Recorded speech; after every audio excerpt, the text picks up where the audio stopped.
Bhayandar police ठाण्यातील गोपनीय विभागात कार्यरत पोलीस हवालदार काशीनाथ भानुसे यांच्यावर शिवसेना गल्ली येथे चाकूने हल्ला केल्याची गंभीर घटना घडली आहे।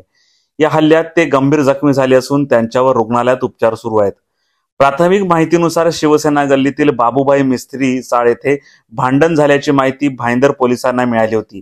त्यानुसार पोलीस हवालदार काशीनाथ भानुसे परिस्थिती नियंत्रणात आणण्यासाठी घटनास्थळी गेले असता बाबू नेपाळी आणि दिलीप भीम बहादूर या दोन व्यक्तींनी त्यांच्यावर चाकू हल्ला केला। या हल्ल्यात भानुसे गंभीर जखमी झालेत। घटनेची माहिती मिळताच वरिष्ठ पोलीस निरीक्षक जितेंद्र कांबळे यांनी तातडीने कारवाई करत आरोपींना ताब्यात घेतलं आहे। दिलीप भीम बहादूर आणि बाबू नेपाळी या दोघांना अटक करण्यात आली असून त्यांच्यावर गंभीर गुन्हे दाखल असल्याचं सांगण्यात येते। या घटनेमुळे परिसरात तणावाचं वातावरण निर्माण झालं असून पोलीस अधिक तपास करतायत।